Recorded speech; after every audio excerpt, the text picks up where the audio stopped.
Hey guys, welcome back. Today I have got a super fun collab that I am doing with Alice from I Am Absolutely Alice. I'm going to put together a page in my December daily album. Now I totally love the shaker envelopes that Alice makes, and if you head over to her channel today, she has got a fun tutorial showing you exactly how she makes them. I, however, am going to adapt that tutorial and make a shaker envelope for my Life Crafted album for my December daily album. Now I'm going to use the 123 punch board. I also have an app on my phone which is the punch board calculator. I will leave a link down below because it's a brilliant little calculator that for making these kind of envelopes. What I did was put in my dimensions to create the kind of biggest envelope that I could using that punch board. So it's a little bit shy of 8 1/4. It's about 8 inches tall by 5 inches wide. The reason I've picked that number is because my first punch is going to be at 6 inches, which is this one here. So that's the height of the envelope that I could get using this particular punch board.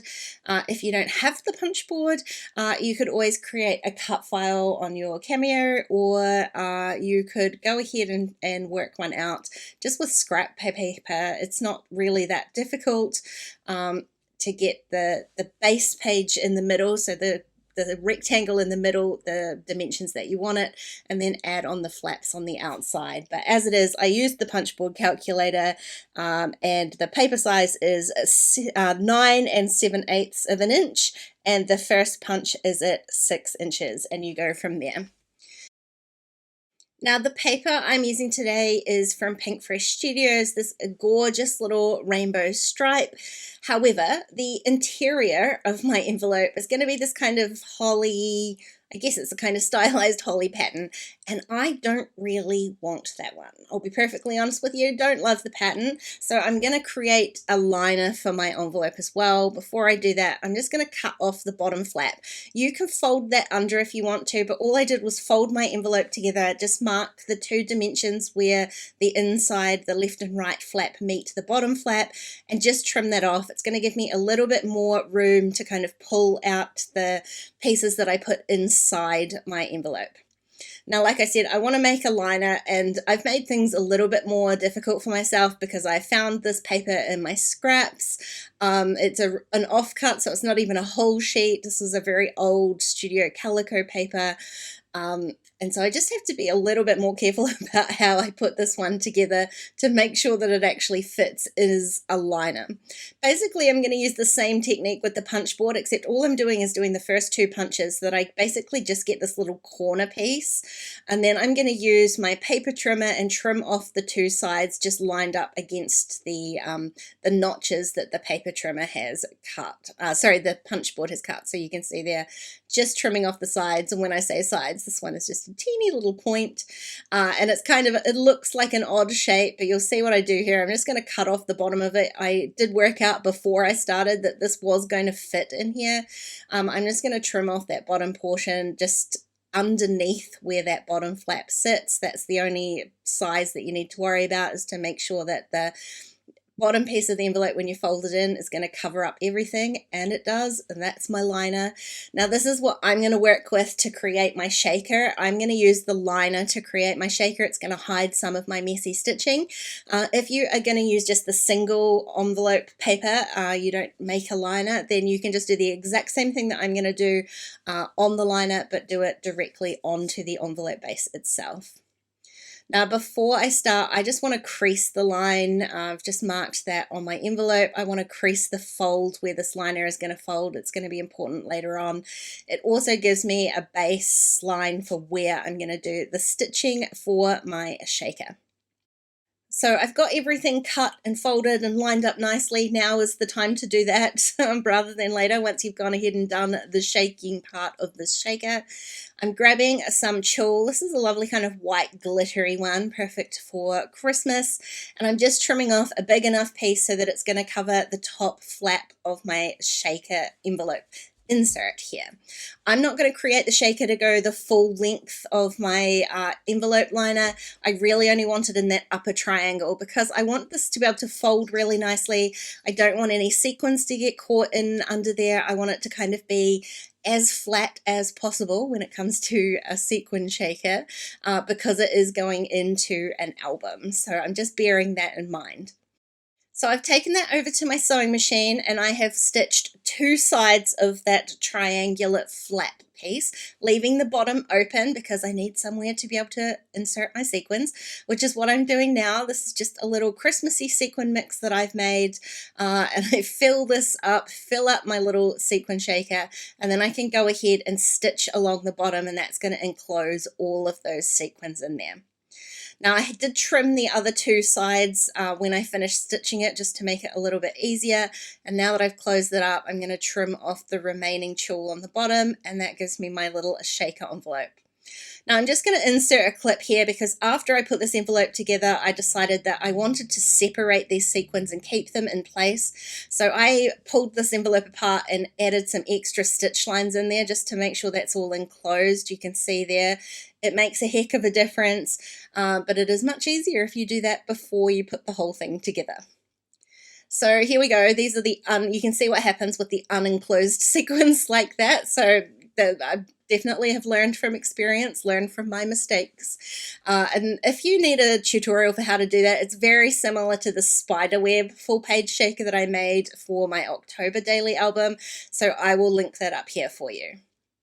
Now, before I go ahead and glue everything together, I did take my main envelope piece over to my sewing machine and stitch all around those panels. So I stitched all 5 of those panels separately because you're going to be able to see the back of this envelope in my album. So I want it to look nice and neat as well. And that way I can probably make the back of this envelope a separate page in my album as well.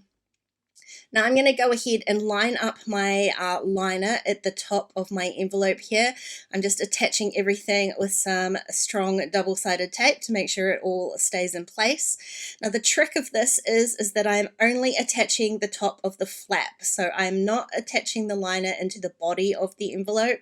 You want the envelope liner to be able to kind of slip and slide just a little bit, and that way it's when this flap folds over, because there's a little bit of bulk to it, nothing's going to crease or fold or get out of place because there's a little bit of movement in there. So fully attach the liner onto the flap and then glue the rest of your envelope together. It's only 2 little pieces, but just leave that interior piece free to roam.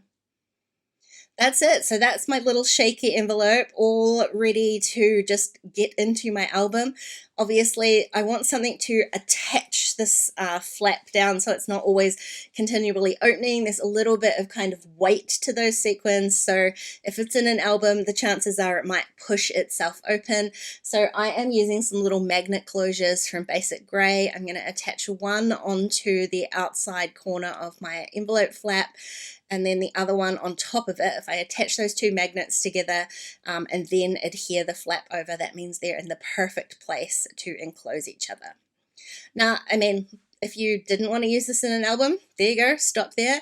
If you do, you now need to hole punch some holes. So I'm adding some holes in. I'm just lining up my Life Crafted page protector and using a single hole punch. That way I can make sure all the holes are in the perfect place. And my base of my shaker envelope is all ready to go. I'm going to do just a very little amount of embellishing on the front of this envelope flap, and that's the key. I'm not going to glue this down to the actual envelope base. I'm making sure that when I attach this kind of cluster of embellishments, it's only going to be stuck on the flap, and that way my envelope will still open. I'm going through a bunch of Pink Fresh ephemera. There's so much. I've got 3 different die cut packs. It's far too much for one person. It takes me a long time to kind of find everything, but I loved that yellow Let's Snuggle Up Together one. I was tossing up between that and just one more cookie, because frankly both of them sort of sum up how I'm feeling this month. So I'm just laying out everything that I kind of want to use. The base of this cluster that I've already put down there is this little white ornament, this embossed ornament that just came in a recent Citrus Twist order. So I pulled that aside and kept it on my desk, and this is the perfect place to use it. It's so pretty. It's kind of hard to see here with the studio lights on, but the embossing on it is just gorgeous. So I wanted to use that as a base, and I definitely wanted to get in one of my little pink tickets as well. So I'm going to use those as kind of a base for putting these little clusters together. I've pulled out a couple of the I guess florals. Again, they're that kind of stylized holly from the pack, and I did decide on the little yellow banner instead of the cookie banner, and I'm going to simplify things and not add in that Christmas tree as well. Because that pattern paper that I've made the envelope with is, it's quite a bold pattern, a very bold pattern. I'm going to just add a couple of punched pieces behind there with some kind of singular cardstocks just to like give the base to some of these embellishments. That is actually, the red is actually kind of a glitter paper. It's the most amazing texture. It's kind of like velvet, so it's not really glittery at all. I can't remember the name of it. I will link everything that I can down below for you. And the other thing that I've added is just a little scalloped, a pink scalloped circle. Now, I kind of was on the verge of overthinking all of this, so I'm just going to start gluing stuff down. I'm going to adhere everything with liquid adhesive, making sure that the parts that I'm gluing down are only attaching to each other. They're not attaching to the envelope base itself. I just want to be really careful until I've got everything glued together and lined up that it's all going to just stick to itself and not accidentally stick down my flap that I've spent so long making. Now, the brilliant thing with the liquid adhesive is nothing's drying that quickly, so I can stick all of these things in and under before it all adheres permanently. And then once that's done, I'll be able to just adhere this onto the actual flap itself. And I'm going to do that with some double-sided tape just because I am a little bit impatient to get things stuck down. You can see me here. I'm still like, oh, I really, really want to use the cookie sentiment. I'm definitely going to use it somewhere else, just not on this particular cluster. The white of the ornament was a little bit sort of much on its own though, so I am going to add just another little scalloped circle in here. Super easy to make your own kind of embellishment bases like that, just with a punch and some of the papers that you're using. This way I get a little bit of that pattern that's on the inside of the envelope on the outside of it, and it just gives it a little bit more kind of continuity. Especially since everything on here is basically Pink Fresh Studio until you open it up and then you've got this completely different pattern. But I really, really wanted it to be like a bold red on the inside. So like I said, I'm just going to adhere this with some, probably extraordinary amount of double-sided tape. I definitely didn't need this much, but I'm going to attach that, and then that will be my little page all done. Now, like I said, if you've never heard of shaker envelopes before, do head over to Alice's channel and see her tutorial. She makes the most amazing Happy Mail envelopes, and they are just beautiful. So do check out her tutorial if you want to do something that doesn't involve an album. Hey, thanks for watching today, guys. I hope you enjoyed the video. If you did, please give it a thumbs up and don't forget to subscribe to my channel if you haven't already. If you want to keep watching, there are a couple more videos on screen. Otherwise, I'll see you next time. Bye.